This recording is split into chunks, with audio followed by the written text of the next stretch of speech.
is that I've seen one black face in all of this. How many blacks do you have now?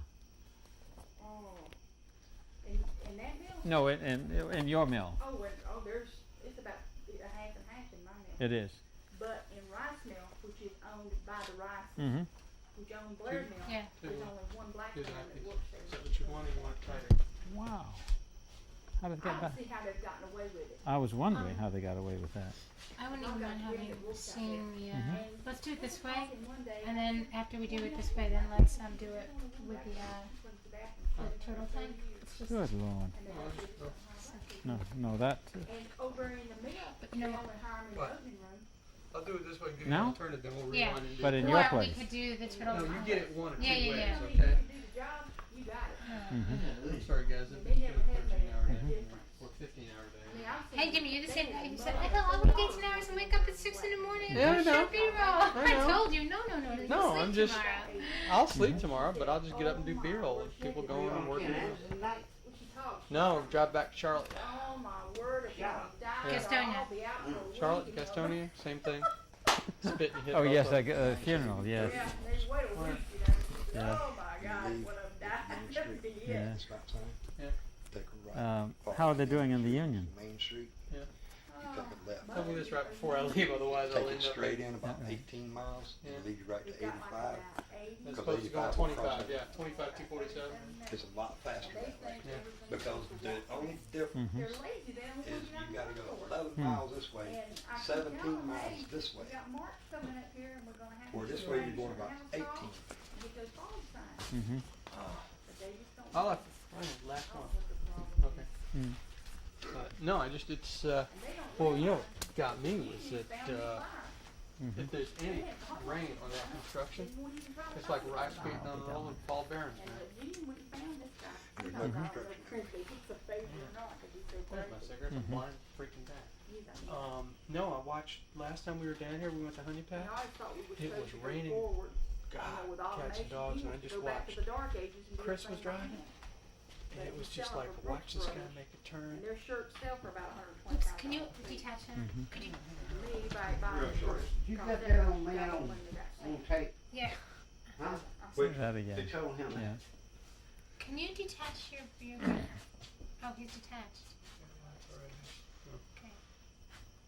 I just want to get this for one thing here. These It's okay. these are landslides, and yet usually the landslides are in a with in a kind of Yeah, they won't take.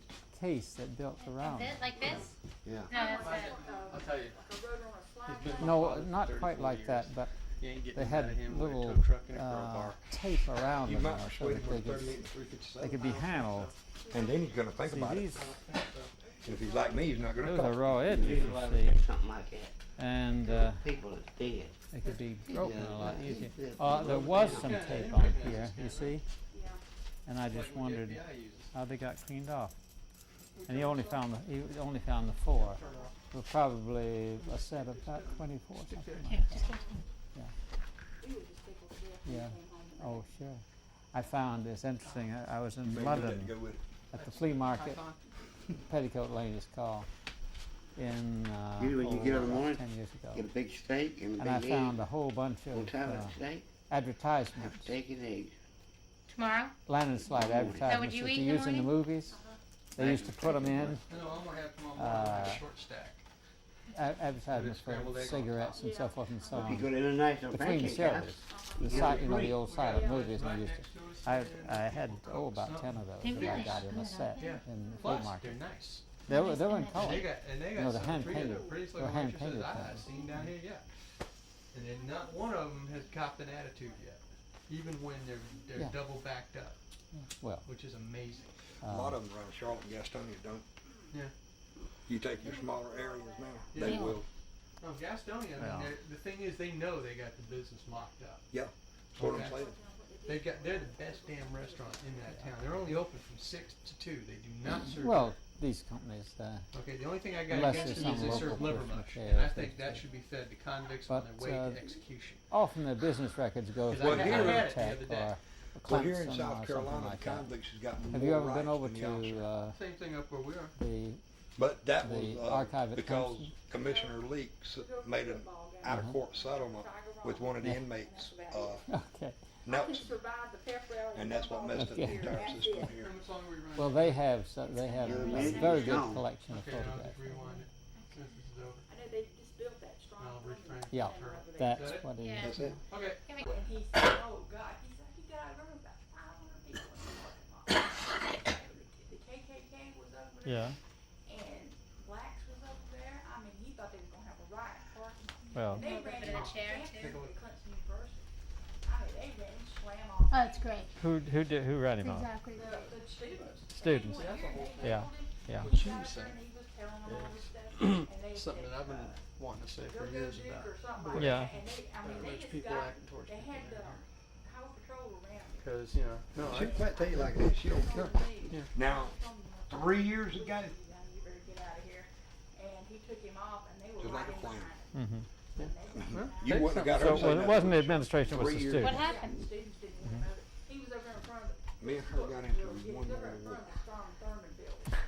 And I mean, that wasn't the place to be. Yeah, And You're gonna have to start they speaking ran off and what then you came think. back to- Quit letting people run over you. Harold, I laughed at him. Yeah. I didn't know what the hell was going on over here. and all I these know. people over here. But boy, Because I to stand think up that at he my got so meeting many and say- votes in and tell people, Louisiana, like, wasn't it a last disgrace? summer, right about a month before Christmas, last fall, right before Christmas. You know, I walk in, we had a big meeting.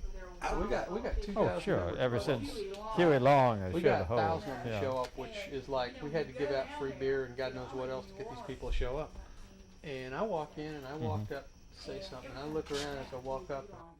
I know. And you know, you think all this stuff's named after this man that slept with every woman in the country, and he was a drunk and I know. wild. And you think, well, when you go to Charleston, everything down there is named after Mendel Rivers because Mhm. Mendel Rivers did so much. Yeah. But it's different when you got this carouser Yeah. named after everything, and Yeah. then you go down there. But Well, what gets me in Charleston is what they've done to the old slave market. yeah, put a flea market in there. They fixed it up, planted flowers around it. It's a It's like a shrine. I mean, oh, We went down. I lived down there in '68 and '69. Daddy worked at the Naval Weapons Station, and Robert had never been. And I learned to drive down there on that bridge. We had to drive across that stupid bridge, and that was before they had the That's 4-lane one. I had the itty bitty yeah, yeah, job, yeah, and you had to drive across that thing and back. yeah. And I have been across that 17 thing with Daddy shoe driving. stores. I could not find one pair of New Balance made Mm, in yeah. American shoes. All I found was freaking Nike and Reebok and all this stuff. 37 cents an hour is what they pay in Korea to make shoes. Yeah. Okay, and I asked the guy, he says, well, these are made in America. I said, no, they're not. He said, they'll open it up. Made in Thailand. I said, made in Korea. Made in Malaysia. You go to Sears and you buy there and they brand. No, and I they're still made haven't. somewhere I didn't feel like driving to Charlotte. What I'm gonna do is I drive back up to New York and I said I converted my local shoe store. I got the guy carrying his major brand now, it's New Balance, because I called New Balance and I said, guys, we got to do something about this. But it's like, I've got documentation, I mean, it's legal documentation. It's locked up in a file cabinet over here. Just stand over here so we don't shake the camera. That, where this lady was one of the local officials at the plant where Kathy worked, stole her daughter's security payroll check to buy drugs with. And I done a 30-day investigation. It took me about 6 to 8 weeks to get this girl her final payroll check. But I told her, I said, stick with me. I can get your check, or your mom can go to jail. Your choice. So I had her mom come into my office. I told her exactly what could be done. And I told her, I said, I can arrest you right now. Fish shot. Just the his brother. Can we expose for the It's that zebra it's visible. Okay, that zebra kicks in at about 65 to 70 units, and white is not. Yeah, It's they- 100, it's about 80 They units. really fixed it It'll up. be all right. So I told her what could be done.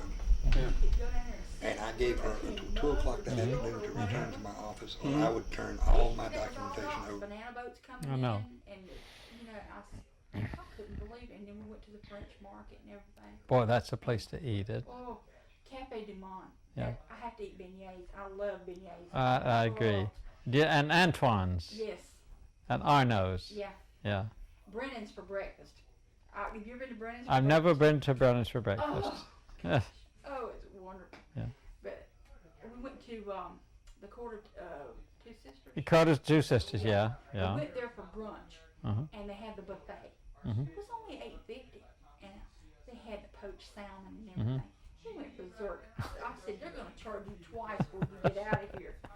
And we walked down Bourbon Street, and used to, when I was there, you didn't go down I Bourbon know. You see, I saw New Orleans at its roughest, maybe, because I was.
Let me hide myself in you.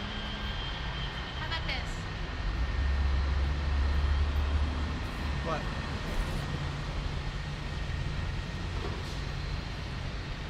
What if the police just go inside and then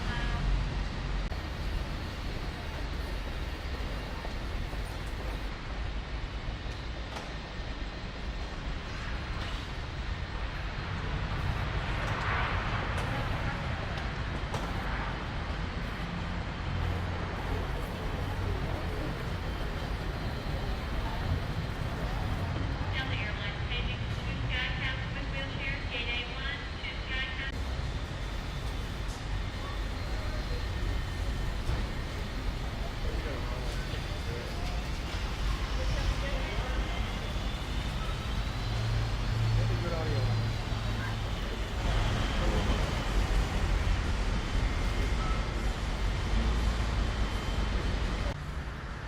well, I did for a second. Well, let's hope this is the right door. This is good stuff. I couldn't write it this good.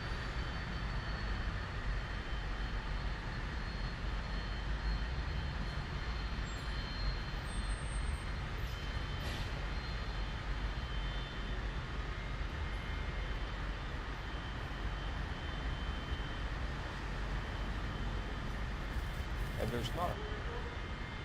What? Is this door okay? Yeah, Yeah, you can go through. It's not opening though. we may have to try the other one. I'll get a little footage of us. Okay, Jamie, I can hear that. I'm rolling.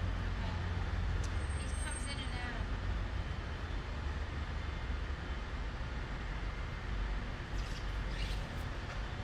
No.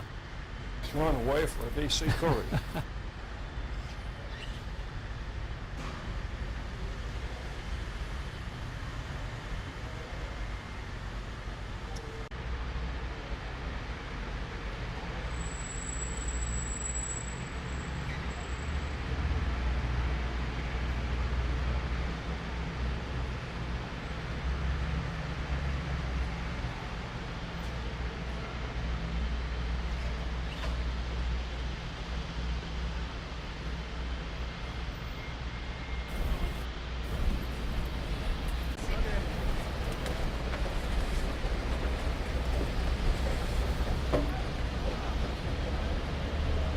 was your home originally?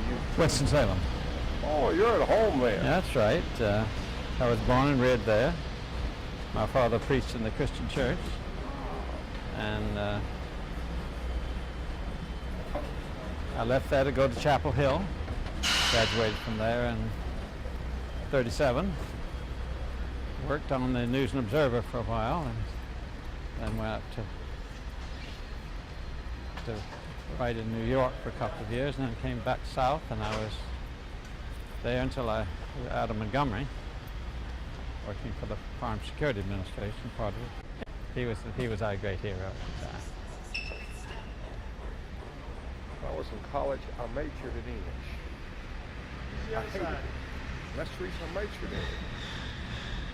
Now, I took the paradoxical position. I needed English, but I didn't like it, so therefore I'd take it. I liked history and other things. I'd read them on my own. I see. Well, that makes sense in a way. But I'm afraid if I'd taken that tack, I would never have gotten through college. My father tried to teach me something called discipline. You do what you need to do. So, Well, we'll be doing a lot of talking about your father before it's over.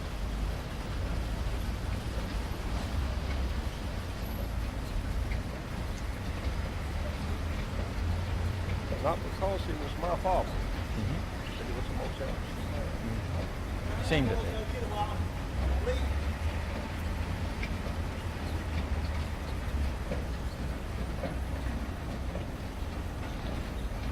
My son is the cameraman, and the other person with me is Judy Helfand, whom you've talked with. Yes. Who's And one? your son's first name? James. James. And Judy is one of the most extraordinary students I've ever had. Just an amazing research person and resourceful. She has an incredible memory. I do not know whether it's still in existence, but when my father was working, in order to get paid, he had to turn in a day-by-day account of who he saw, what he did 7 days a week, and didn't get paid for that. And I don't even know whether those slips are still in existence, but if they are, in terms of names, dates, places. Oh boy, that would be great. That would be wonderful labor history. But in order to get paid, I can Yeah. remember him many times. Huh. That way? Here comes my wife. Okay.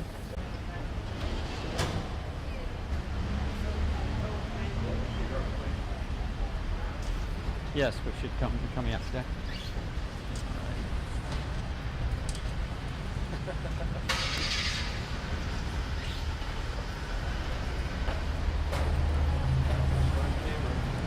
Okay, here we are over here.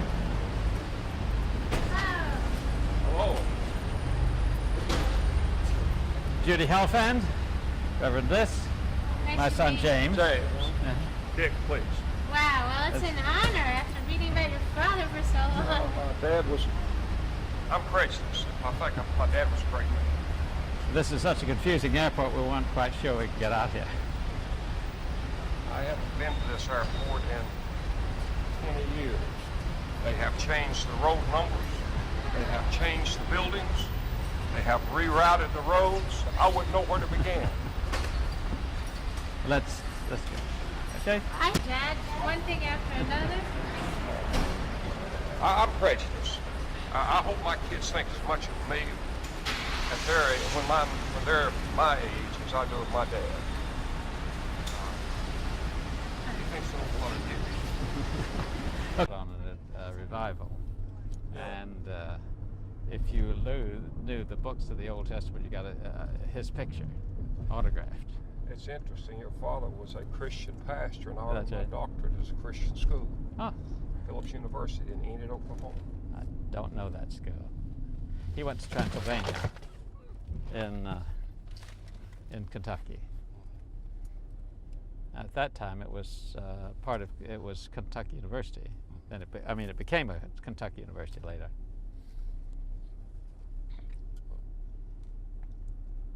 You were saying something about the last time you were at this airport. Last time I was here was at the time I was living in England, and my mother died, and I came home for her funeral, and I flew into here.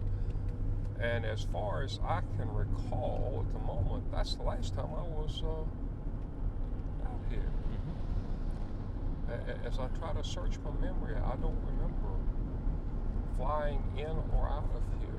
What were you doing in England? I was pastoring a church and served in the United States Army at the same time. I was chaplain. And my wife and children would move back today if they could. They loved it. My wife says Cambridge is the most beautiful city in the world. I've spent a good bit of time in England myself, and I loved it. But I was back recently, and the class and race antagonisms that have grown up. England today is a far cry from what England was in 1970 when I lived there. It's a different world. It's a different country. And prices, among other things, have gone up astronomically. And the change in prices is just an indication of the changes in society and what have you. It's a different world completely. England has changed very much. But you're going to find a lot of changes around here too. Oh yes. Now, I have been to Charlotte a time or two, but I was driving through over to Concord, which is where my cousin lives, my aunt lives, and what have you. But to drive around Charlotte, I'm lost. If you point me toward downtown Charlotte, I could find where we lived. Thurman Place, Thurman Plaza, Plaza Court. They changed the name of it a couple of times. Struggling to revive that after the same kind of thing. In New Orleans, you see one of the great changes in the religious life of the city. We have 10 fewer Baptist churches, Southern Baptists, in the city of New Orleans than we had 10 years ago. Though the population has grown, the number of Baptists within the inner city has declined, but the number of Baptists around the periphery has increased. And it's a changing neighborhood, social, racial changes. It's a different world. Where were you born? I was born in Concord. Did Uncle Frank take you around Brown Mill? The other day he said he went with you. Yes, yes he did. I was born as you come out of Brown Mill. You know, there's an intersection right there. Just down at the foot of that hill, just a few houses. I was born in the front room on the 27th of December, and my cousin was born in the back room on the 29th of December, and we grew up like brother and sister. What year was that? I was born 27th December 1931. And my wife, while we were going together, I carried a picture of my cousin in my billfold, and for a long time my wife thought it was an old girlfriend. But Pat was nearest thing to a sister, I guess, a man could have without it being a true sister, because we lived for a while in the same house, went to school together. She tattled on me.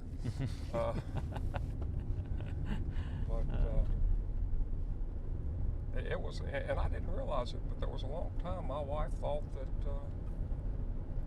Pat's picture was another girl. Could you? I'm just wondering what people thinks about all of a sudden he's in this car with us, making a film that includes his dad. He just got off a plane.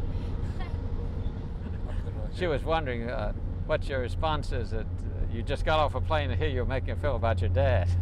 We're making it. Why don't you? Yeah. I'll put Well, this in your mouth. I think I can sum up some of my feelings by telling you what happened. I called Dad's younger sister, Helen, who lives not too far from here. And I told Helen that I was coming and hoped to see her while I was here, and told her why. And there was a moment of silence and a quiet sob, and she said, "Red deserves it." I said, "I think it's fine." Just say that one more time to him. I'm on your close up here. Say it again. Yeah. Yes.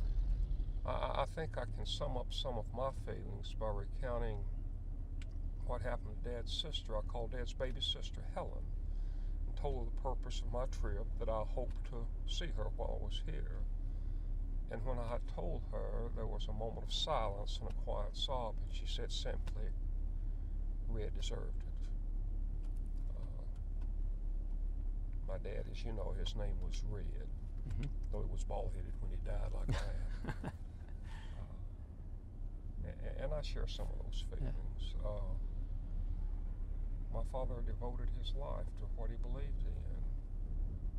And my father was a deeply religious man, not in the kind of religious faith that you wear on your sleeve for the world to see, but the kind that puts a backbone in a man and gives him form and substance and strength.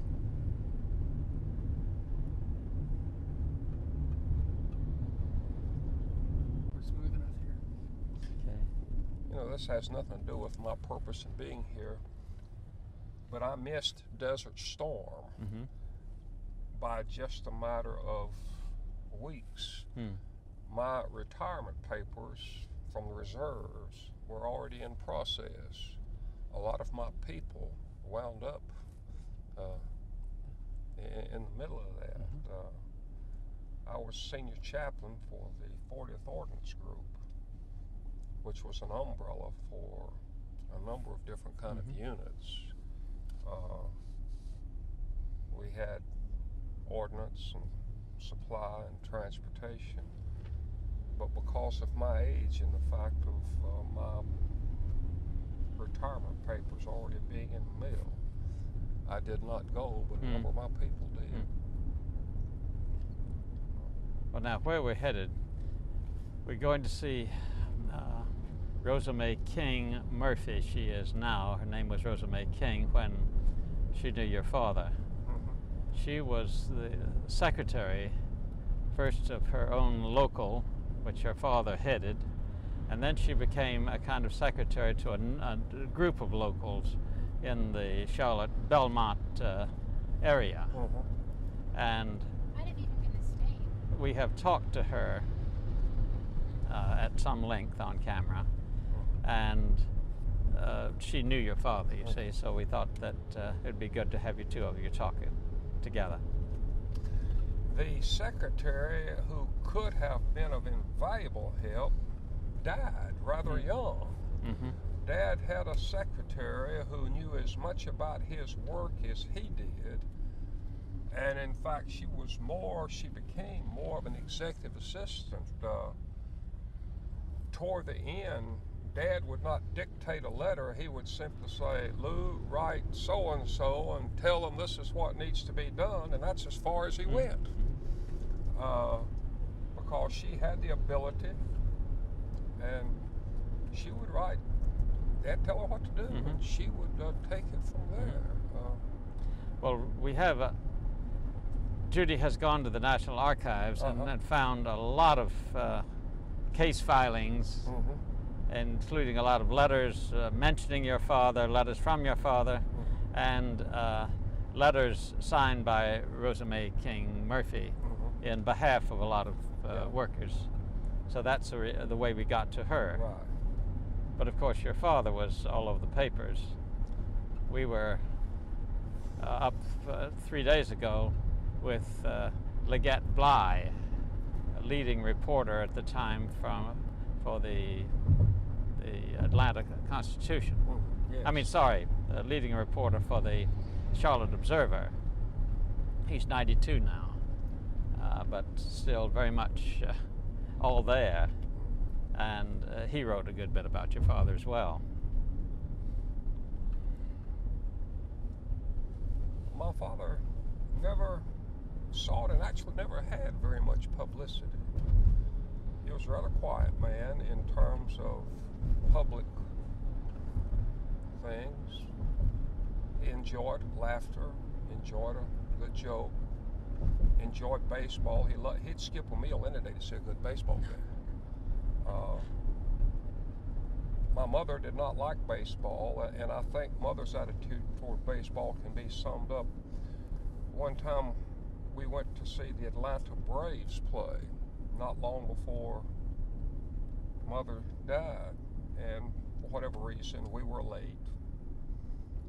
Got there, the fourth inning, Daddy walked in and said, "What's the score?" They said nothing and nothing, and Mother said, "See there, Red, I told you we wouldn't miss anything."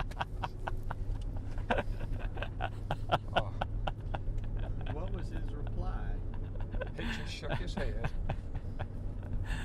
He just shook his head. That's a great story. Church, maybe We you- lived for a brief period of time right back over here on the right. Rented a house for a brief period of time before Dad bought the house just off the plaza that was home for a number of years, but for about a year. This area right here during World War I was an Army camp, old Camp Green, right in this area. And we lived for about a year. Mom and Dad did. I didn't live there because I was on school. Just over there. You had how many brothers and sisters? I had one sister who was burned to death very young age. In fact, I never knew my sister. She was about 18 months. And for many years I could tell, I didn't know what was going on at the time because I was too young, but I can remember there would be days when Mother would be rather pensive and quiet. She had some little wooden beads that she'd sit and look at. And as I got older, I found out these were a toy of my sister, Geraldine. And ironically enough, I had one sister. She died. My wife and I had 2 sons and a daughter, and our daughter died at 11. My wife's sister had 2 sons and a daughter, and her daughter died.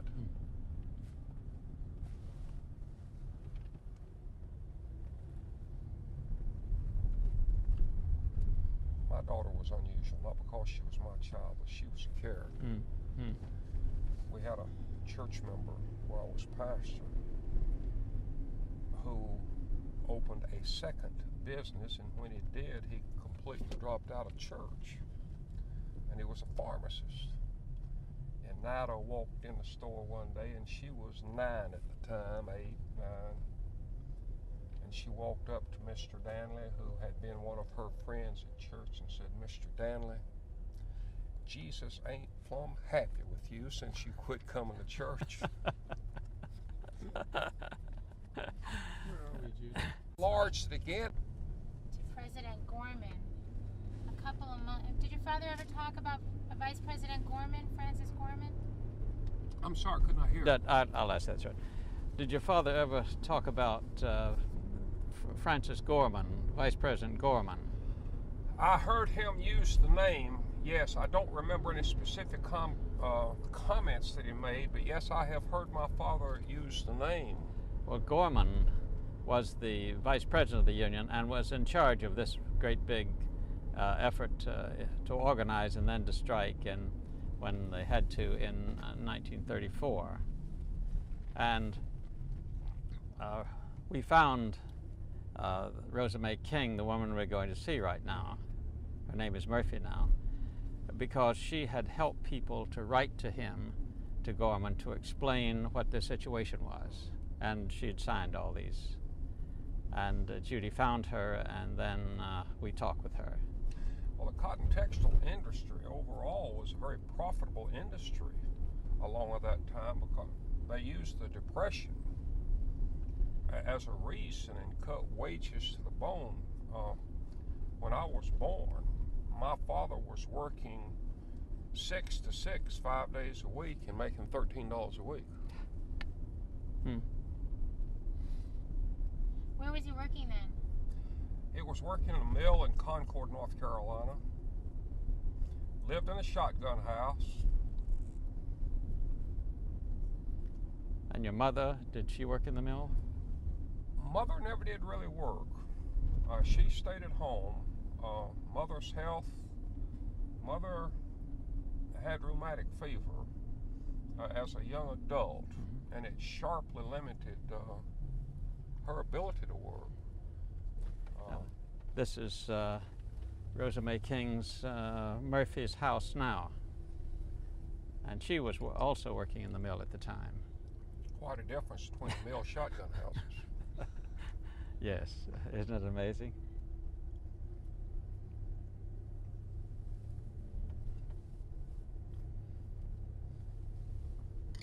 Yeah, we can put that back in the cooler.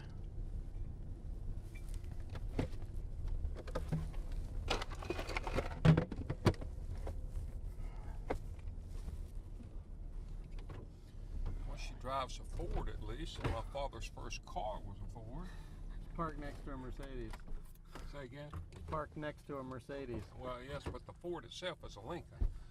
You want My me father paid $350 for a painted over green A model. Let's crawl over here. Okay. Get this out of your way. Okay.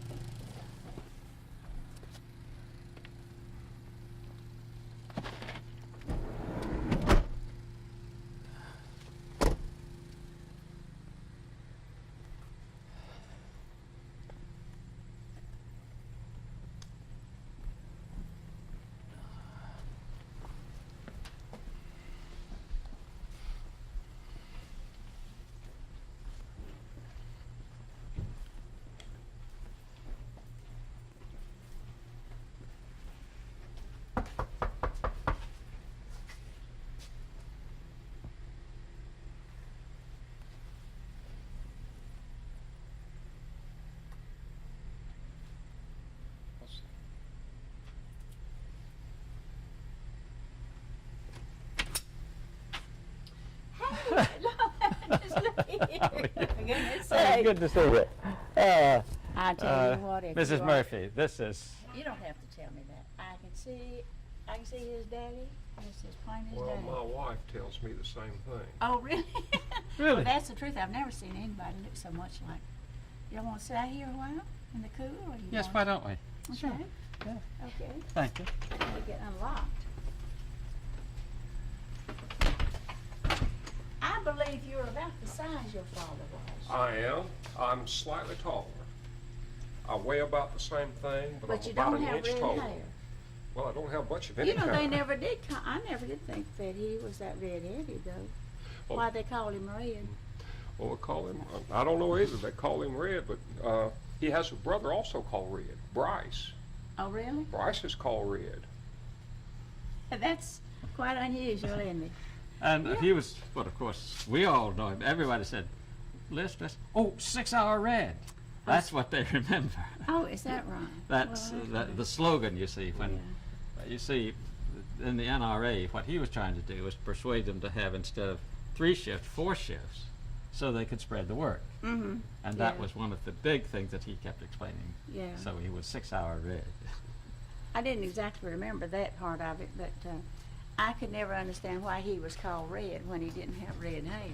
My daddy used to say, well, they wouldn't call me anything because I don't have any hair. Let's sit in these chairs. Okay. Would you like it here? Yeah. You want to turn this fan on? I believe the fan. We'd rather keep it off if you don't. Hearing. So Okay. if I ask you to repeat, it's simply Okay. because All right. I can't get over how much you look like your dad. Well, my wife says the same thing.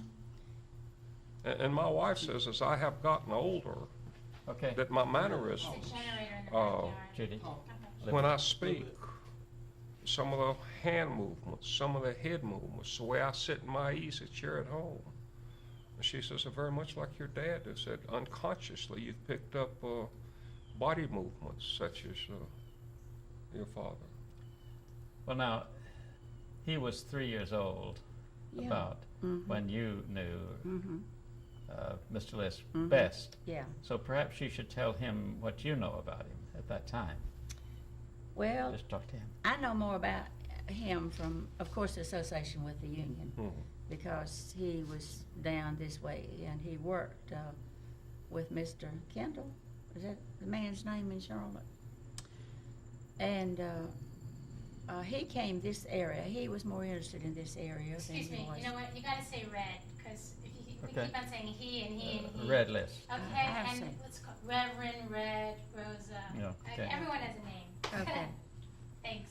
Okay, Red lived so close into this area, and I think he was more interested in this group of people in here than most any other organizer as such.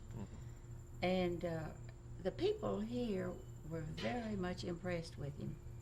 He, like you, had a good personality, and he expressed himself well. And I think that the people felt that he was trying to do something for them, and I feel that was the thing that brought a lot of people to accept him. I think you hit upon one of the personality traits of my father. My father had a deep sense, a very strong sense of justice, and a very deep sense that justice extended across the spectrum of socio-racial, economic grounds, and I think that he really did.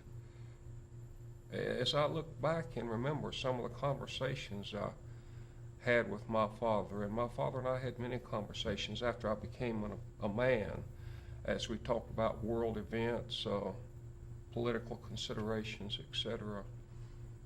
He had a very deep sense of justice that was one of the driving forces in his life, and he really cared. Oh, I think that's the keynote of the whole thing, because Red would walk in the door at the meetings and people would almost rise to him, because they felt like there is a person who is interested in us. He has a message to deliver. He has a sense of connection between the powers that were trying to struggle to destroy what he was fighting for. So I think that he did probably as much for this area as anybody. I'm sure he did. One of the things I remember, my father used to make it a point. You know the nature of his work. He traveled quite a bit and was gone from home a lot. But as I was growing up, my father made it a point. He would take me with him when he could. And one of the things I remember as a boy would be going to mill villages, to union meetings, to many places. And the banker and the ditch digger would call him by name, and he would respond by name. My father knew and was known on a name basis by more people than anybody I know. I remember seeing blacks say, Mr. Red, and stop and speak to him. And I remember the bank president speaking to him and calling him by name. And I think it came back to what we were talking about a moment ago. He truly cared about people. I'm sure he did. And I think that, as you talked about different colors, he didn't care if they were black, white, or whatnot. He was the same toward them. And they felt that closeness, that relationship, and that interest in them as though they were a bigger part of the little. Because we didn't have that many blacks in this area at that time. But Red Lisk didn't care. And they called him Red. Oh, yeah. Just like all the rest of us did. Well, one of the things I remember about my father, as I think back, and I thought back, but I never thought about it until 20 years ago when the civil rights movement was so much in the news. Though I grew up in the South with a Southern culture and a Southern heritage, I don't ever remember hearing my father use the word nigger. Oh, no. I don't No. ever remember, though you well know here in this culture at the time, that was just a given. But I don't ever recall a single instance. Now, I can recall instances where we used the term black today, where we had either business or personal or other associations with black people. But I never heard my father refer to them in that way. Another interesting thing, though, to me was always he and my father has remarked about this one characteristic of him is it didn't matter whether you were old enough to pass out tomorrow and leave this world, or whether you were active in the union and had a prominent place, or whether you were young, and they were all the same so far as he was concerned. He made no distinctions, and the people felt the same way, the young and the old, the middle, the black and the white. There was just no distinction between his attitude toward people. Now, we're talking about a time when to do what he was doing, that is, promoting the organization of unions, was physically dangerous. It was. It was. What gave him the courage? His sense of justice. As I, as an adult man, have looked back at my father's life, and having served in the military myself, there's more than one kind of courage. There's the kind of courage that a man on the battlefield can be so mad, so miserable, or so whatever, that he will risk his life on a battlefield. There's another kind of courage where a man very quietly will risk everything he has, day by day, moment by moment, because of his convictions. And that was my father. My father was a man of deep religious convictions, not the kind that he wore on his sleeve that said, look, but the kind that gave structure, backbone, if you will, to all that he was. Oh, Rosa May, your father must have had something like this, because he also persevered. In a very, very simple way, but he, like Red Lisk, he didn't command, but there was something about his whole personality that just not permeated particularly, but there it was. They were men who thought for the whole people, not just for themselves. And my father and your father did have a lot of the same qualifications. They stood for what was right. They stood for what people deserved, and they stood for it in the way to keep from being antagonistic at all. So they did have a lot of the same qualifications. Well, as I remember, and I remember hearing your father, I don't remember anything about your father, but I can remember in later years hearing your father's name. And as I think back, it was not that my father, and I assume your father from the conversations, it's not that they were combative, but rather just quietly determined that they would see justice served if at all possible. Mm-hmm. My father hated a fight, and he'd walk around the block to avoid one. So would my But dad. at the same time, he would not, if it were necessary to stand for what he stood for, he'd stand there. That's right. You see, this makes me feel, it touches me, and yet it also baffles me because we've heard almost nothing but about the violence that those people were involved in, that this was something that was harmful, that they were misled, and all of this. And I'm trying to find out where all that came from, all this misunderstanding that we've carried for 58 years about this. Well, there was violence. Violence came from power structures being challenged. People who have power, whether it be military, economic, political, don't give it up voluntarily. They don't share it voluntarily. And the labor movement challenged the power and the authority of the power structures where they were. Some companies had their own security forces. They were technically not police, but they exercised police power.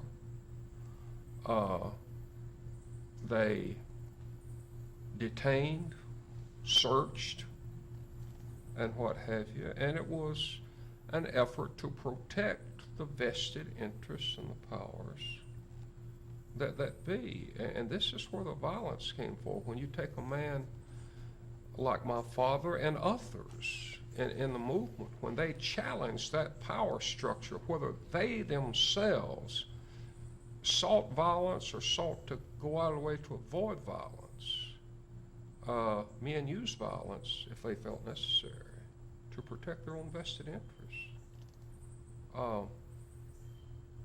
Ku Klux Klan's reputation, for example, in part is based upon an attitude that says we will protect our status, our power, we will not share it. That's a part of what the Ku Klux Klan is about, and it's the same principle. I think he's exactly right. And that continues today in the city of Belmont. I worked at Cramerton, which was competitive. It was really Burlington. And they wanted to buy a mill in Belmont. And the powers in Belmont didn't want anybody else, excuse me, coming into this area because they had it sewed up. They had all the mills were theirs.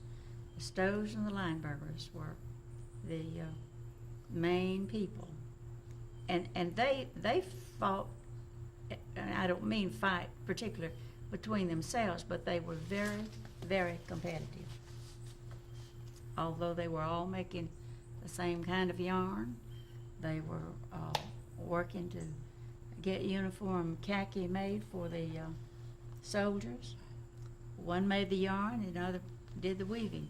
But there was still that competition between the plants in Belmont. And it isn't gone yet. It's still here.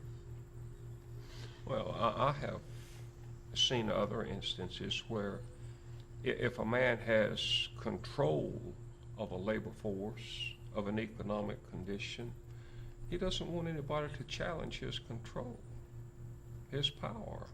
And sometimes power's a heady thing. What was the psychologist?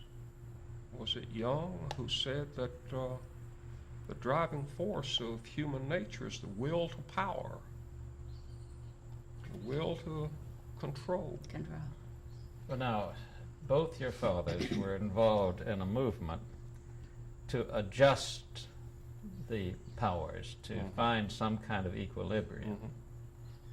And it was put down very directly and physically, and you might even say brutally.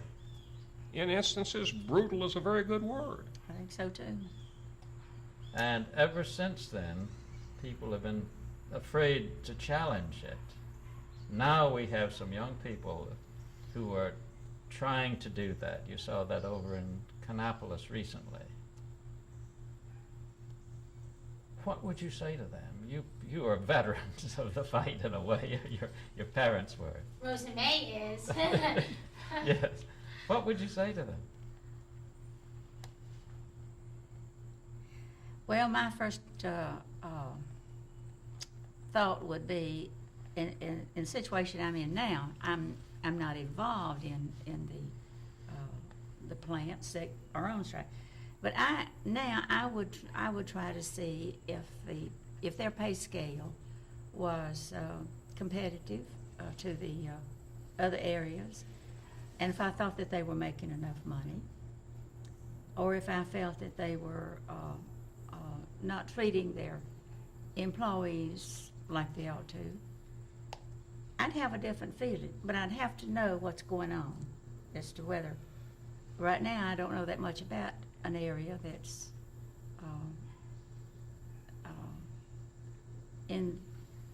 we have some mills now who, like Freightliner, well, they're not a mill, but Freightliner had a strike not long ago, and they got everything they asked for because they had the full support of all employees, and the company knew evidently that they deserved more, and they gave it to them. They gave them everything they asked for. I was wondering about these in a general way with these people, young people who are trying, because we've talked with them. We were just talking with a woman last night, a young woman who is in a union. She's making most $6.80 an hour, I think. You know, and she is one of the best paid people in her factory. And she was saying that one of the problems they have is that everybody around them is saying, "Oh, don't do that.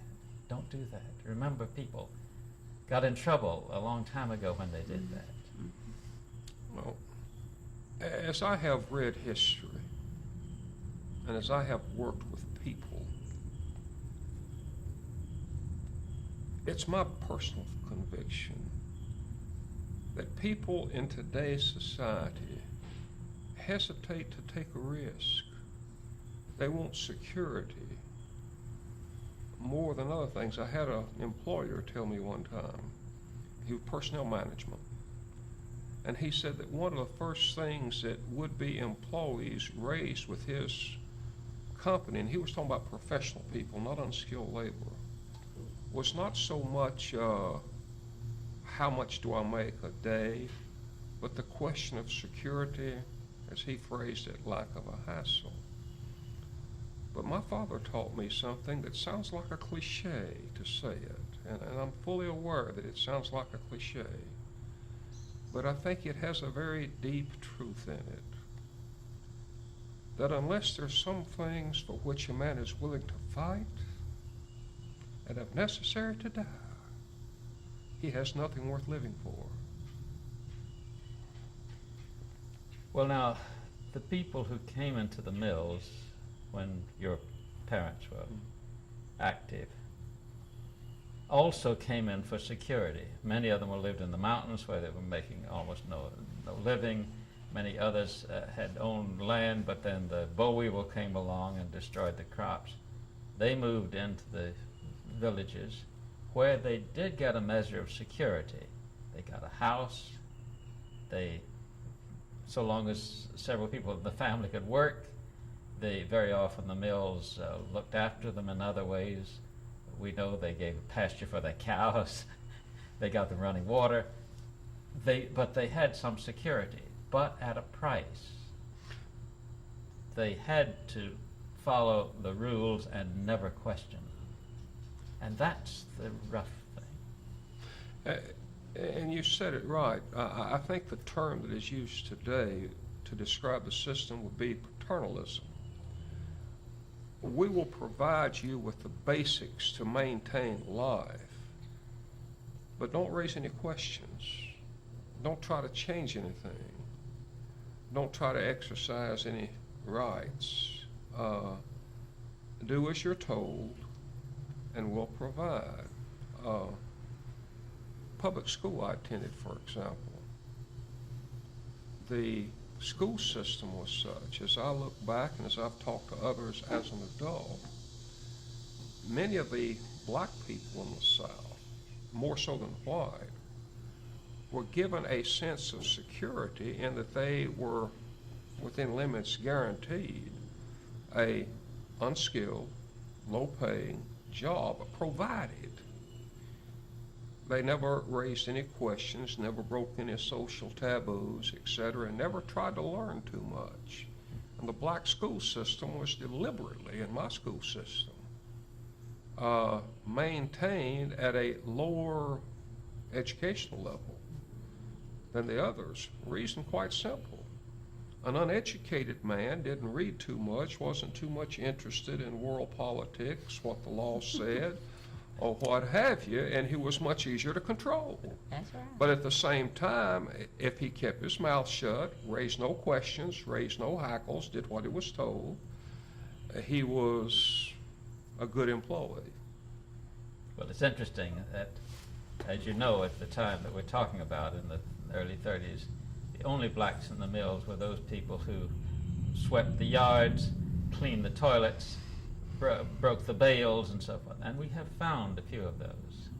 In every single incident, they kind of belonged to either an overseer or the owner. Mm-hmm.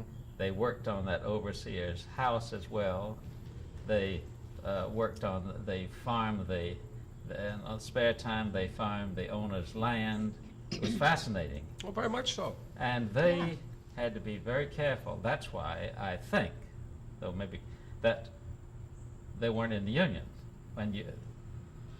because there would have been such a threat to that. Rosa May, what do you think about that? Because you were talking about Red Lisk in relationship to black workers before, and I don't think you seem to have more to say.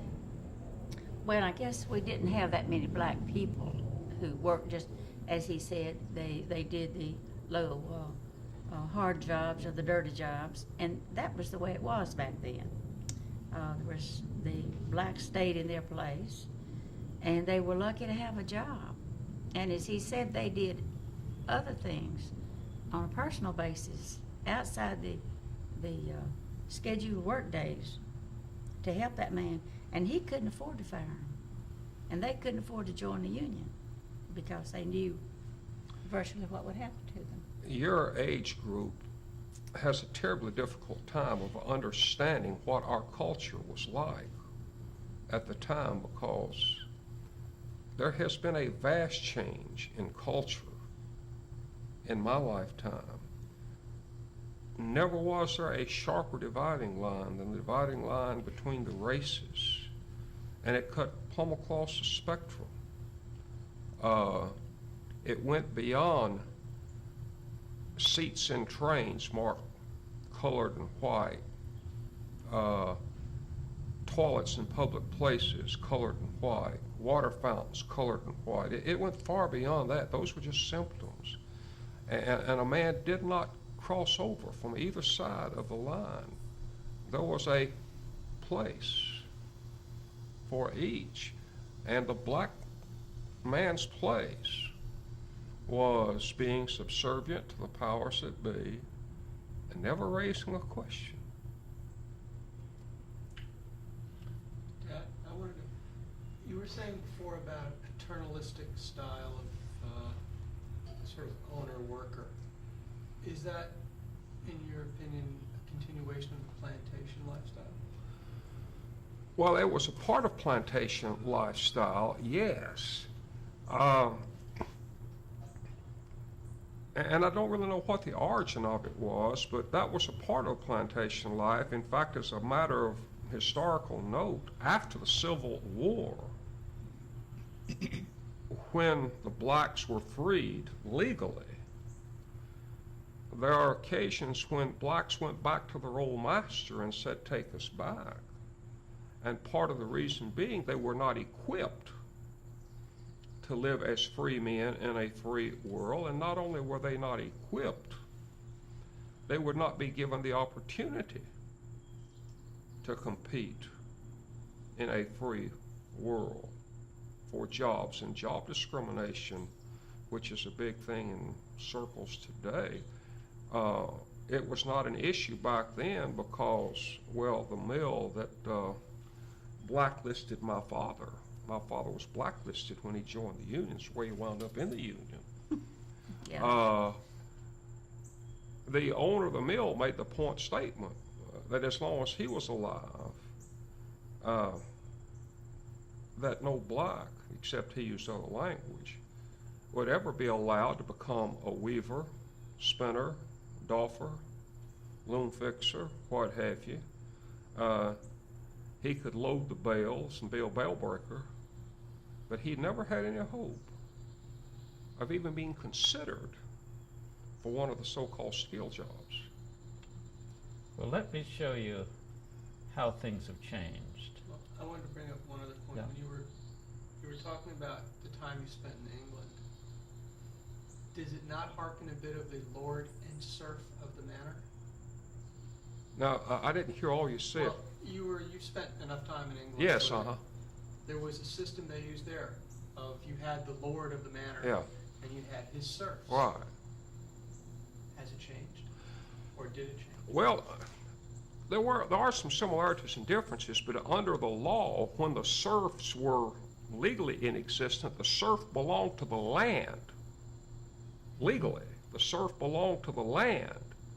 And if the owner of the manor changed, the serf still belonged to the land. He went with the land. If a man was given or bought we'd say in the South a plantation, they would say an estate.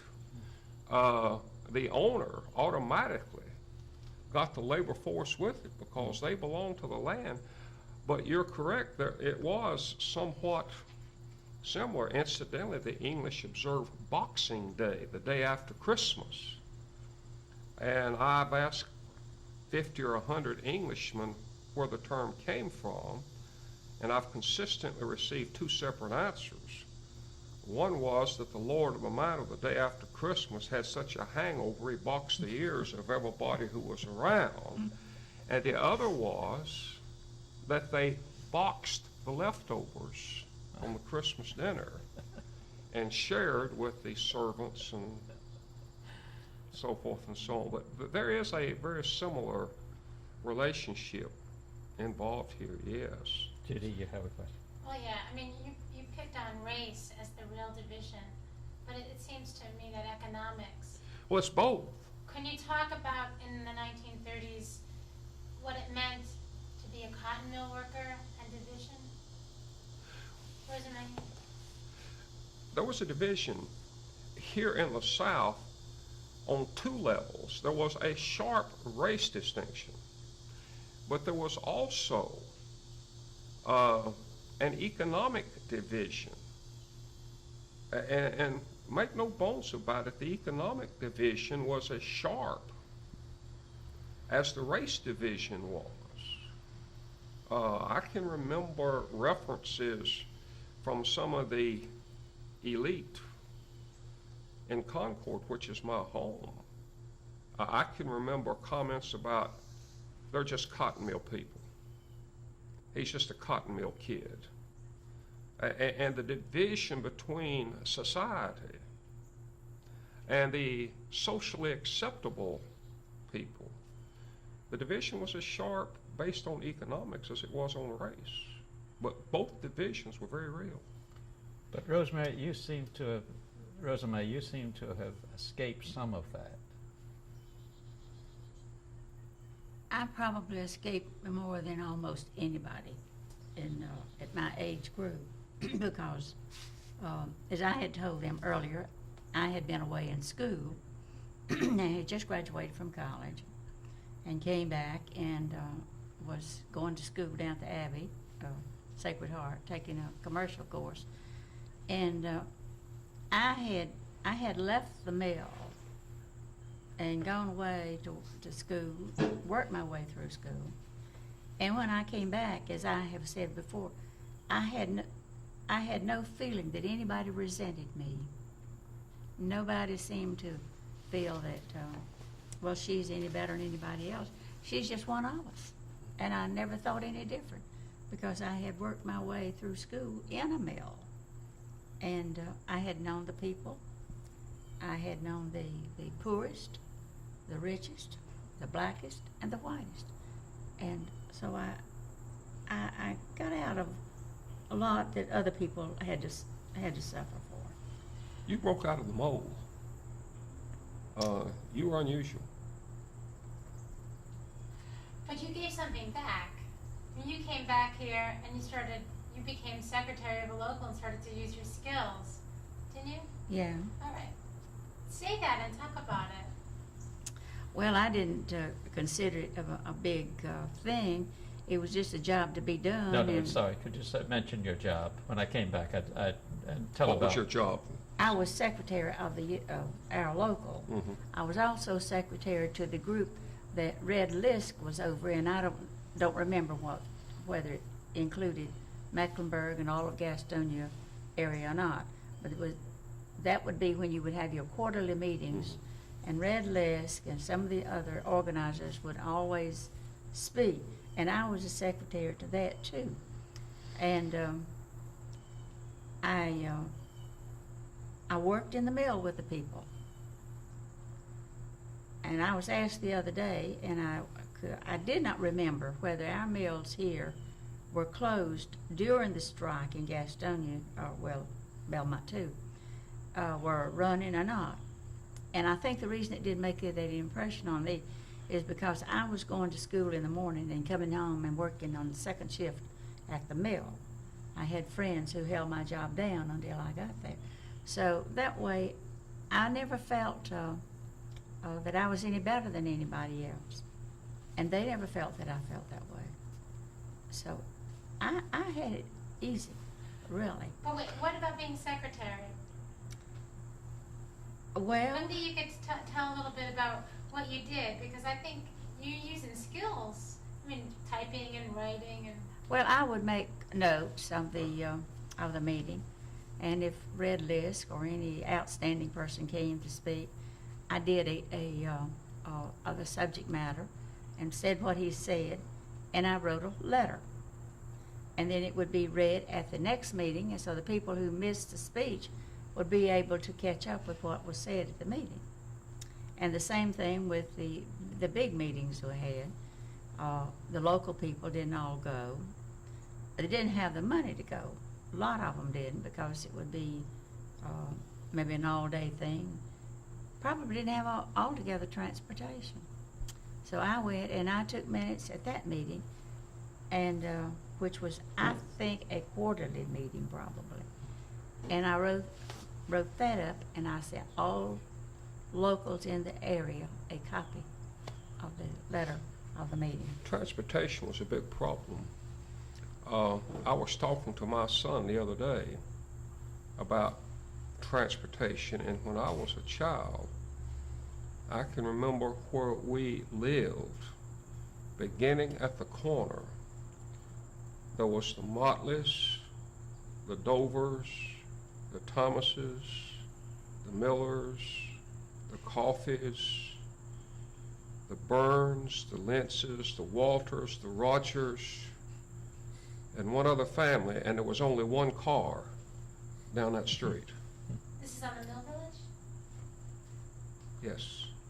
But that's down one side of the street, the families, and there was only one car in that lot of houses down the street. Do you ever remember your daddy buying a new car? Yes, and it was a lemon.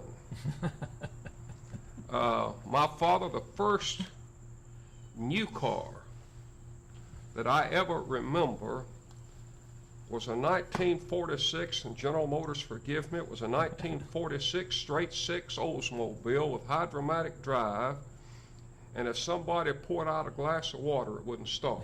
It was the most sensitive thing to water in the air that ever was, and my father fooled with it and had it in shop after shop after shop and got rid of it and bought a Mercury. And he was okay. He was on all the right. The road, Mercury okay. ran. Mercury ran. Rosa, could you tell Reverend Lisk about going to New York? Well, this was a country girl who had never been to New York. And your father, Red Lisk, the Kennedys, I think, in Charlotte. Mr. and Mrs. Kennedy went. And a man from Mount Holly, Otis Mathis, were 5 of us. And we went in Mr. Kennedy's car from Charlotte. There were five of us, and we drove up. And of course, when I got to New York, I thought I had gone to all the way across the ocean because it was so big. You know, I was from Belmont, and we were a small little community. And the afternoon we got there, we all went on to our hotel rooms, and Mrs. Kennedy and I roomed together, and then the rest of the men, they probably shared a room because of economic situations. And we met to go out to eat that evening. We met in the lobby. We couldn't eat where we were because it cost too much money. So we went to the cheapest place we could find and probably got a hot dog. Then the main meeting would not start until the next morning, so we went to Coney Island, the whole crowd. Okay, can we wait till the plane okay. finishes? Well, up to Coney Island, okay? And just mention when you do that this was the big national meeting of the union. And if you want to, it was in August of 1934, and the reason I believe you were all going was to talk about the state of affairs and to talk about what the next step was for the national organization. It was a special call meeting, Yeah. I guess they called it the national, probably was a national meeting. They later came to town to apply the term Congress to it. This was the UTWA, the That's international. right. That's right. So you might even want to, it's New York, it was August, it was the UTWA, August 14th, you don't have to say that, 1934. It's important. Okay, plane's coming on. And I guess I was impressed with the number of people who were there. And you had to wear your tag. You had to have an identification, something on you some way. And I kept mine for a long, long time because it said New York on it. And that's the first time I had ever been. But the afternoon after we got there, and then later in the evening we ate as cheaply as we could. Then we went to Coney Island and came back, and the meeting started the next morning. And now tell us what meeting it was. Tell him what meeting it was. let me see. I went to It New was York. I think that it was called the National Convention of the Of the UTW. UTW. Okay, now that you know it, you could say it again like Okay. like real natural. I went to New York with 5 of us. You could say with your daddy. Go away, car. And why you went? We went to the meeting, to the national meeting, and of course people that were there from everywhere. I was amazed as much as anything about the people who went to the convention, pretty well dressed up. Mrs. Kennedy and I did not buy a new dress. We wore what we had, but the people were nice looking. And I was impressed with the type of people who belonged to the union throughout. And then the next morning when the meeting started, we got there sort of early, but we still didn't get to the front seat. Too many people had gone earlier. But after so long a time, Red Lisk and Mr. Kennedy went up front, and the first time somebody got up to leave to go out, they said, "Come, you've got a closer seat."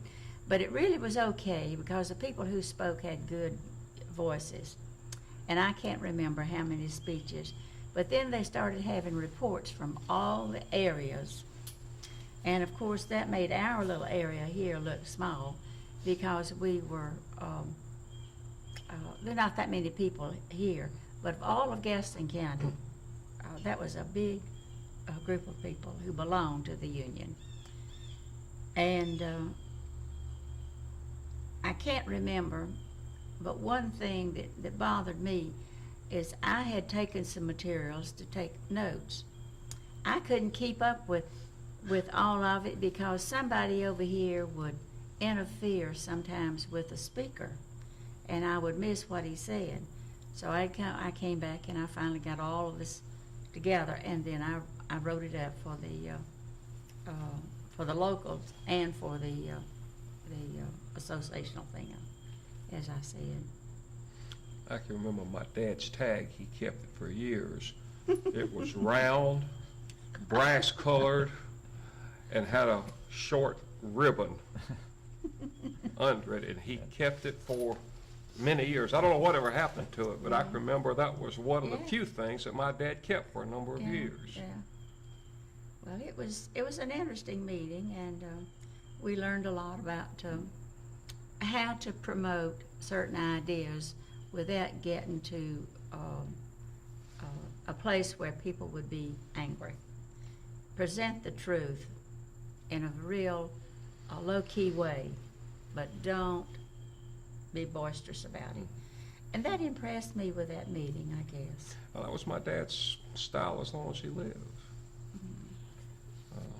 But Rosemary, don't you remember at this meeting, if this is the meeting in August of '34, that people were really up to their neck in bureaucracy? They'd waited for such a long time, it seems, for the boards to do something, and the stretch out was still a big problem.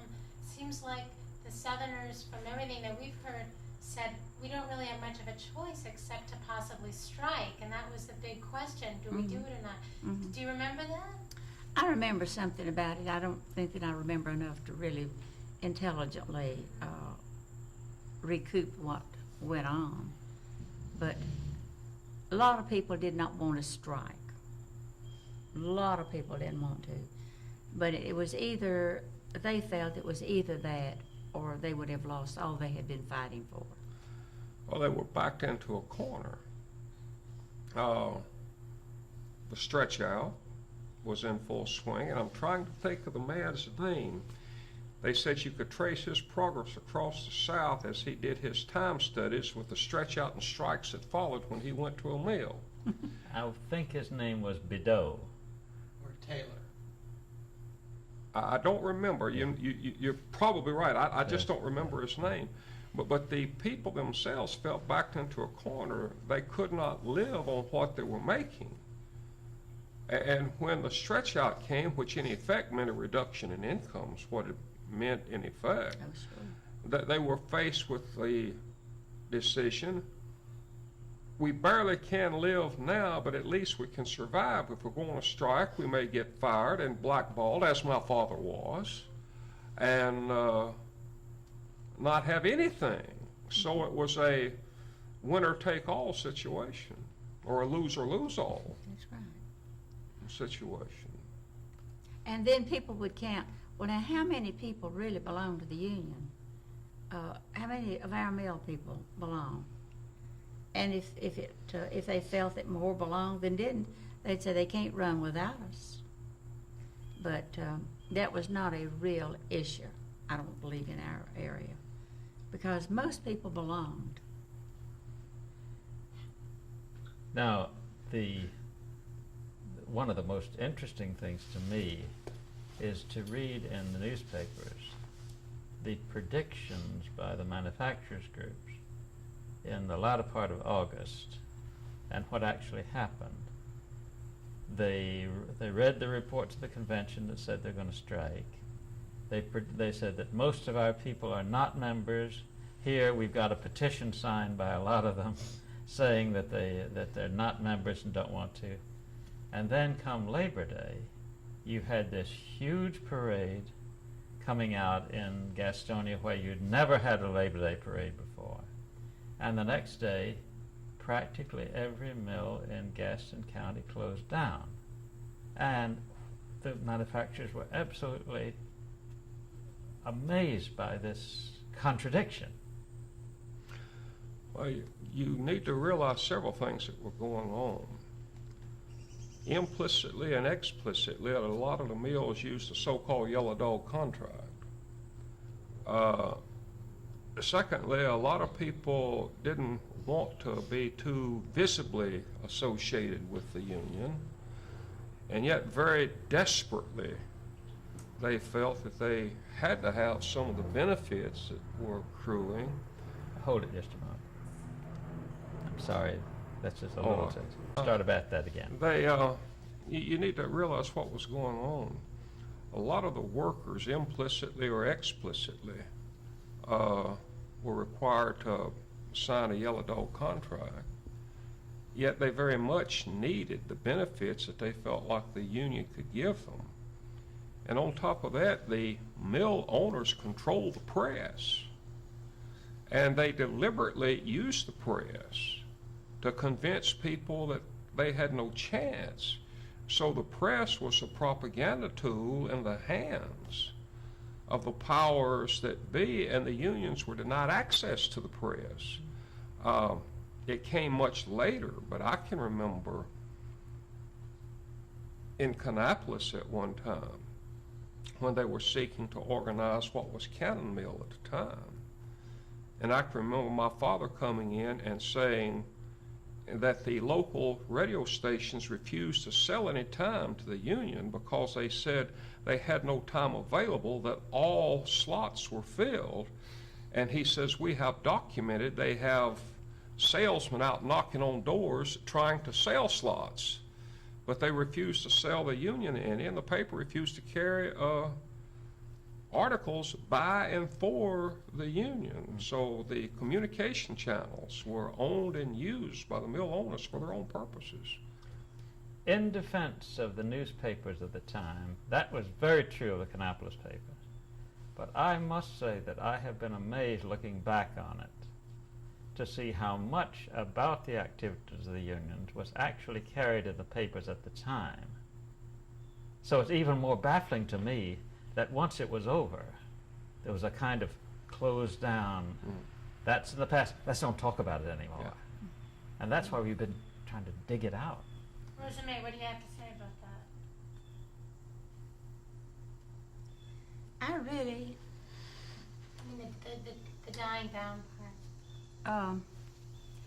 as I've said before, that it was not, we were not in the worst situation in Belmont. If we had been at Luray and Gastonia, why, it would have been much worse. But we were small, and the people lived in mill village houses just like they did in other areas. And I think there was a feeling that, a feeling of fear that a lot of people would be dismissed. And I'm sure they were, but I'm sure it was not explained that because you belong to a union is why we let you go.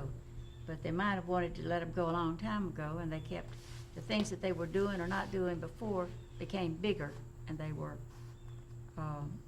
eliminated, and somebody else hired for their job. But it was not like a big thing, not at our place. Gastonia was one of the worst.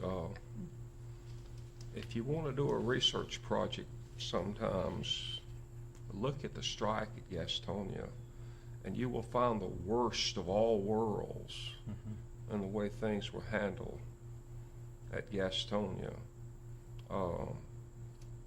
Murder, arson, beatings, abuse of legal authority. All of these things were a part of the Gastonia strike. I think that's right. And we were not part of that, really. So it was so much worse for them than it was for this area here. And we had some murder here, but about 2, I believe, is all we. Isn't that right? One person died and the other person was seriously hurt. See, the National Guard was right the way through here, and the National Guard was used in some instances as a strikebreaker. Well, they were lined up on top of the hosiery mill here in Belmont at one time during the strike. But I think it probably scared a lot of people, and that's what they wanted to do. That was the intent of it. That was the purpose of it. They were not going to stand up there and shoot everybody who came in, but they were afraid they would. They didn't know what might happen. It's interesting, we were talking to a National Guardsman yesterday who was also ended up as a superintendent in the mill. And he was working in the mill at the time. This is in South Carolina. And we asked him about his arms. He said, well, they didn't give us any ammunition for our rifles. I said, well, how did you protect the mills? He said, well, we had bayonets.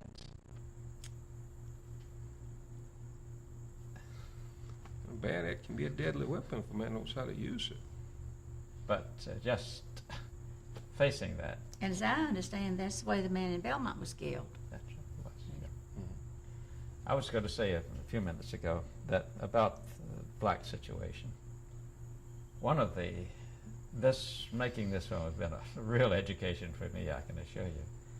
And one of the things that has surprised me is that so many white people we talk to have been reluctant to look back and talk about it. You're a very nice man.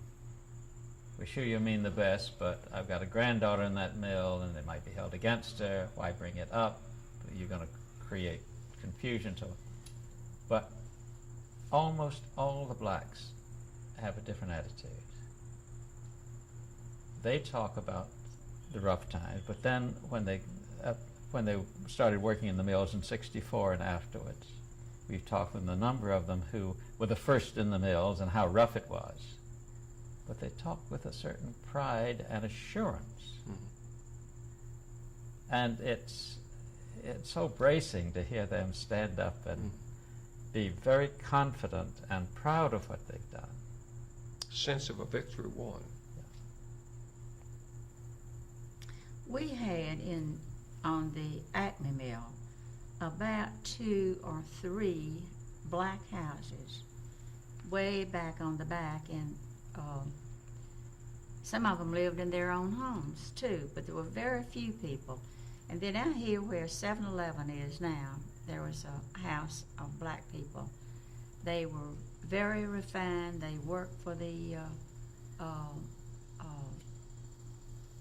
supervisors and the superintendents, and worked for the superintendent of the Acme. One of them did, and she was just as refined and just as nice. And I remember she worked for my mother and Daddy a lot. In fact, she worked when some of our children were born.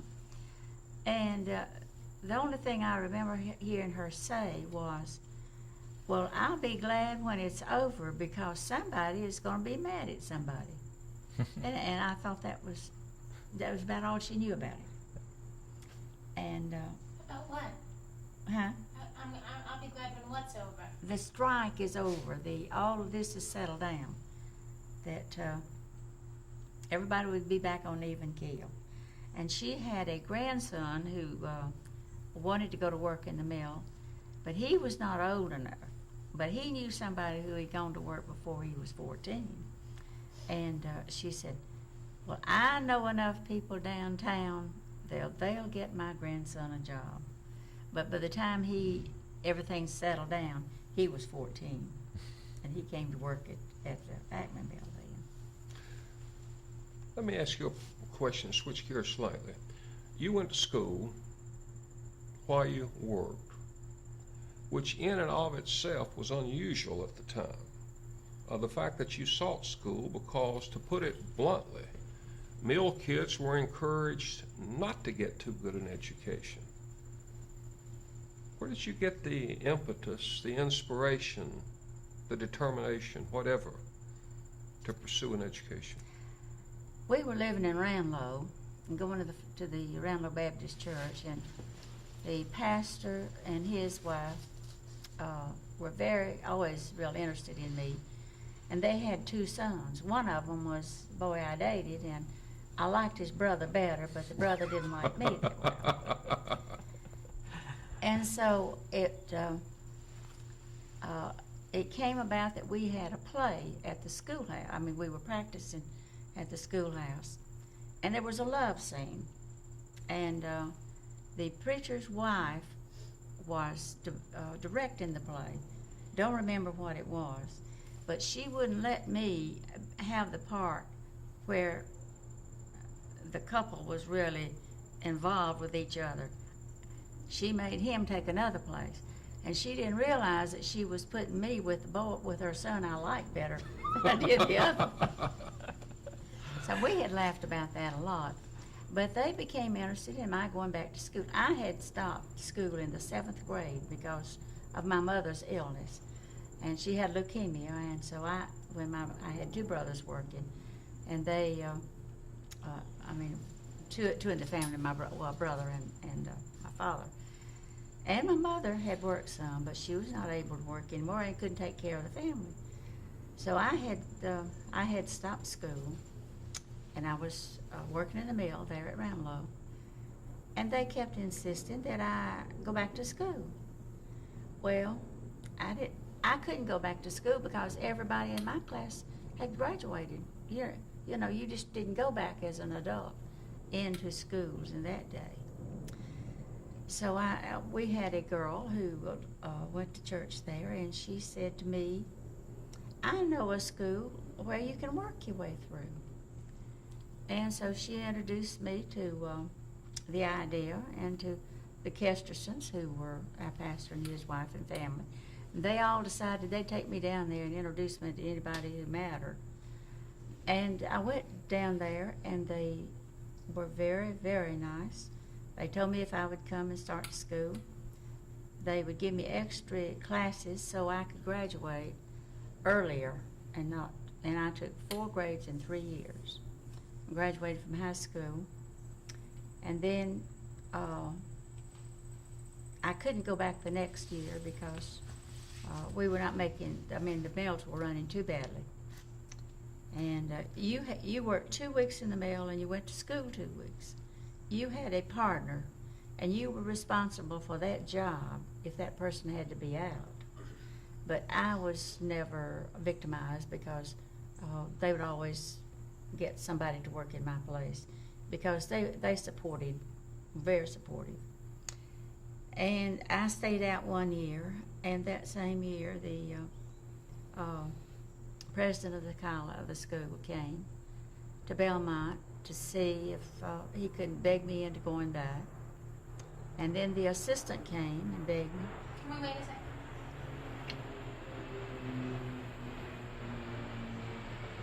Sounds like a fun. Tell you a story in a minute about that. He was on there. The one he came up in. That's all props. I'm sure you were on a jet. Reader's Digest has the article where You went to Belmont. And The principal came to the the president of the college came, and the assistant director came. 3 people came to encourage me to come back. Well, I was working now, and it just looked like that I had sort of let my family down. But I finally went on back to school and worked my 2 weeks. But in the summers, when we were off, the 3 months, when I came home, I had a job the day I came home to work in a mill. And if there was not a job available, there was one woman who would take her vacation the whole summer that I was here at Stowe Mill so I could work, so I could go back to school. But I happened to have been her Sunday school teacher at some time, and she thought I needed to go back to school. One thing I wondered if you'd mind getting to both of you, and that is the relationship between church and the work that both your fathers were involved in. And Rosa May was involved in. And you were involved in, of course. In terms of group identity, inspiration, faith, and also organizational skills. If you could wrap all of that, talk about what church meant in terms of that. Well, my father had always led the singing, regardless of where we lived, and we moved from place to place because a church would lose their not minister of music, but their song leader. And they were the do-re-mis, the shape note situation. And we came to Belmont 3 times. Stamps Baxter shape note singing schools. That's right. And we would go from church to church that way, and that was the only reason we ever moved, I guess, except when we moved from Murphy, North Carolina, to Gaston. My relationship with churches has always been very close. They've always been a part of my life. And when I was 14 years old, I was teaching an intermediate class in Sunday school. They didn't know I didn't know anything, but that's all right. And it has been that way. This was a Methodist school run by Presbyterians for Baptist students in Spartanburg. That's what you call ecumenism. And wherever I went, there was always a support. It might have been because I was older and had gone back to school that a lot of people felt, well, if she's determined, well, we'll do all we can to push her through. And I never had any regrets, still don't. And I enjoyed the relationship. And as I have said before, we had a a group of people on Sunday afternoon that everybody came to, all denominations. And if you were responsible for one person, for a meeting, you would get the speaker or you would do the program yourself. And Olin D. Johnson, who was the governor of the state of South Carolina, was a graduate of this school, and he came back quite often. And he was a good speaker. And if it was my time, I'd get somebody like him or somebody that was a little bit unusual, because it would bring more of the students to the Sunday afternoon meeting. But we walked to the church. There was no transportation from the dormitory to the Baptist church, and more Baptists went to church than Methodists, and which is, of course.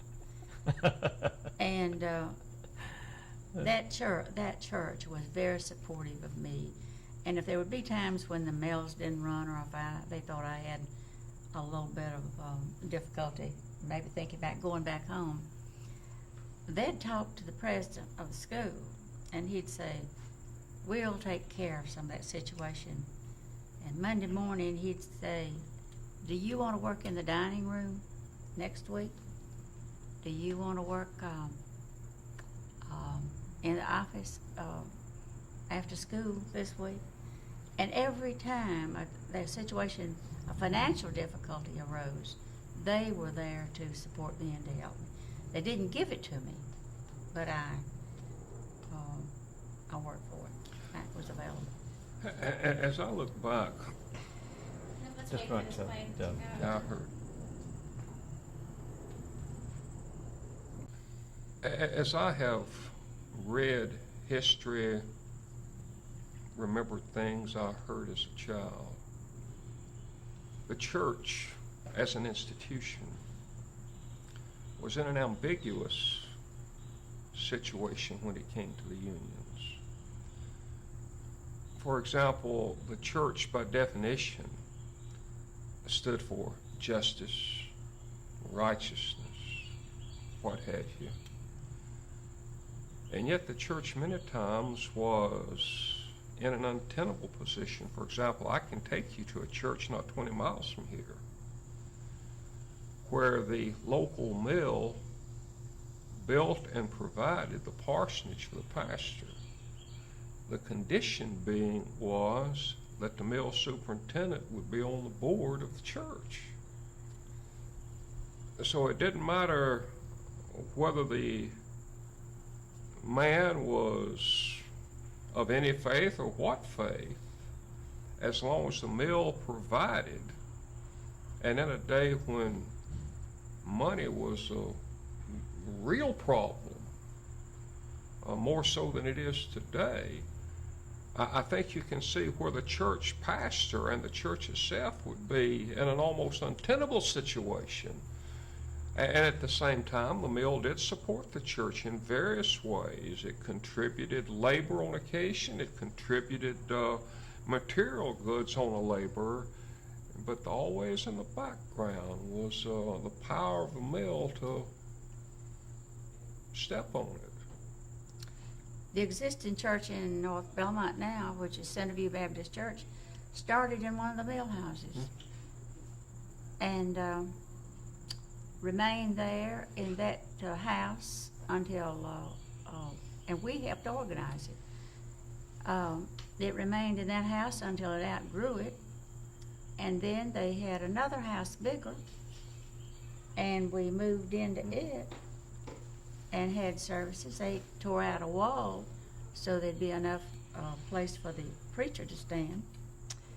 And then the mill was, the companies were very generous when we built the church. What I'm about to say will be missed on someone who was not familiar with some of the more arcane, esoteric teachings of some of our Christian groups. But I can remember as an adult man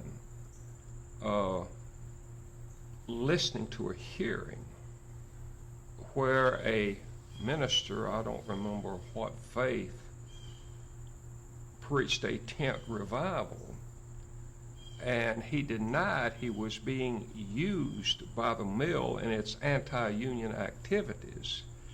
He did admit under oath, and I listened to him, he did admit that under oath that he taught that the union card of union membership was the mark of the beast in Revelation, and that anyone who accepted such was eternally damned automatically.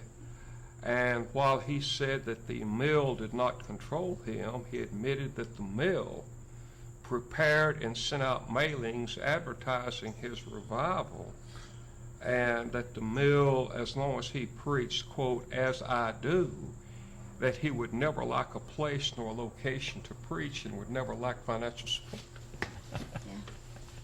Well, as I told them the other day, the superintendent of the mills here was superintendent of our Sunday school. His daughter played the piano for my daddy as he led the do-re-mis, and they were our best friends. He had two daughters. The older daughter who played was my best friend, and the other daughter was my sister's best friend. So they didn't show any animosity toward us, because I think we tried to keep everything as even as we could without causing relationships to break up. Well, you sought to keep a win-win situation where everybody came out ahead. Mm-hmm. It's interesting to me that in the literature about cotton mills and so forth, there's been a considerable emphasis on this mills controlling the church. That is, mill hands and preachers, spindles and spires, those very well-known studies. But here in both of your families, you represent another situation where people of deep religious faith were supporting the union. And it's interesting that almost every union leader we found has also been a person who was deeply religious. Okay. The reason is... The reason for what? Part of the reason for the place of religious faith within the rise of the labor movement is inherent in the demands of Christianity, which many times are not met, but the demands of justice, the demands of freedom. As a historical side note, the Labor Party in Great Britain, which is today to a great extent atheistic, the founding fathers were all ordained Methodist ministers. And it came out of the desire for justice. And in my father's own case, while my father never explicitly made the connection in my own mind growing up, his commitment to the labor movement and justice for all people was a direct corollary to his abiding faith. You could not separate the two. Well, my experience with, and when I was in Spartanburg in school at this time, they had a strike there. And the students were bussed in to work. We filled our jobs. And we had, there were many times when I didn't know whether we'd get there or get out because the strikers were lined up on both sides. The police were there. And they threw rocks and did that. But they called us scabs. And but they could have been much worse. They could have really hurt somebody, but they were just doing what they did to scare us more than anything else. But the school owed the company something because they had given the students enough work that they could work and continue their education. And the school would accept the number of jobs, the company would accept the number of jobs that the school needed that year. And there was great support. And in the church where I belonged in Spartanburg, there was, as I said a while ago, it was a bigger Baptist school than it was anything else. And the Baptist people who went to the church were not involved. Our students were not involved. We knew these other people were, but we were not fighting for a cause at that time. We were just trying to get through school. Well, I think this is a good illustration of the ambiguous position that churches and other institutions were placed. On the one hand, the mill provided jobs that made it possible for people such as yourself to get an education. And had it not been for that, many of you people would not have gotten an education. At the same time, when faced with a labor dispute, you were used as strike breakers, in union parlance, scabs, for the benefit of the mill. The one other thing, I think we better. Okay. I've got one question. Yeah, okay. You were telling me your feelings about coming back to what we're doing about your father. Could you tell Mrs. Murphy about that? Well, my father's youngest sister, Helen, was always very close to my father. In fact, my father was always very close to his family. And my father came from a rather large family. Bryce, Jake, Blaine, Howard, Ruth, Helen, Lutel, Daddy, children. Daddy was always very close to them. And when I called Helen, Dad's youngest sister, and told her that I was coming to North Carolina, and I haven't been home in several years, there was a moment of silence, and she choked up and she said, "Red deserves to be remembered." And I think that sums up the way I feel about my father. Not in terms of holding high public office. He never held public office in his life. Not in terms of wealth. Finest home he ever lived in his life was a 1-bathroom, 2-bedroom home. Best car he ever had in his life was a stripped-down Mercury. He was not great in the sense that the world sees greatness. But whatever I am that amounts to anything, to a great extent, is because of my father. And because of what I saw and the example that he gave me in terms of some things are worth dying for, some things are worth living for, And in that sense, he was a great man, in the sense that blacks, whites, rich, poor, knew him and knew what he stood for. And I think it's a token to my father's greatness that one of my son's prized possessions is a handwritten note from John F. Kennedy to my father while Kennedy was in the White House. And when Johnson was running for the presidency here in Charlotte, my father was in the hospital. Lady Bird came to town, and not the florist, but a member of her entourage, went to the hospital and took my father a dozen roses, and another member of her entourage went to the house and carried Mother a large orchid. And I think things of this nature say that my father was recognized beyond a proud son. It speaks loudly to most people, because very few people are recognized by the president, unless they live to be 100 years old. Let me tell you the closest thing to a divorce that ever happened, as far as I know, between my mother and father. My father was going to write a history of the rise of the Textile Workers Union, and had spent several years, as he had time, gathering original materials for his work. And Dad always said he wanted to write from the union perspective, and he had a file cabinet full of letters, clippings, etc., material to write a history. While he was gone one time, Mother took an urge to clean house and burned everything Daddy had.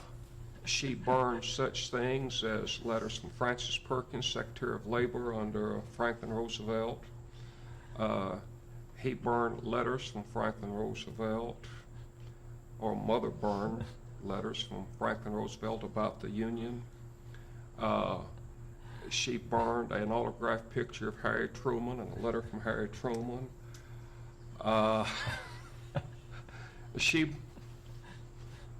What you want that stuff for? You know, just taking up space. And that's in the past. That's in the past. And irreplaceable documents. She burned every one of them. Well, we'll be able to replace very, very few of those. But we do have some letters from the archives, which we've duplicated. We'll be able to replace those, just as we've been able to get some letters which had your signature on it. Which I had forgotten. I don't think You'd forgotten it? Yes. I don't think I ever saw my father more disturbed than I was when he came in. And all those papers were gone. And he had spent several years, you know, document at a time, accruing the materials that he was to use. Photographs, letters, you know, all kinds of source documents. Do you know? Yeah. Do you understand how? I mean, it's still amazing to me. And every time I sit with Rosa May King, you know, my jaw just drops a little bit. I just don't know how you were able to organize so many hundreds and thousands, well, hundreds of workers right here in this area. And I know that your daddy helped. Now, do you really? My dad was right in the middle of it. It really was. Well, talk about it. Not in the middle of it, but he was the head of it, in one respect. I've got to move this to get it out of the book.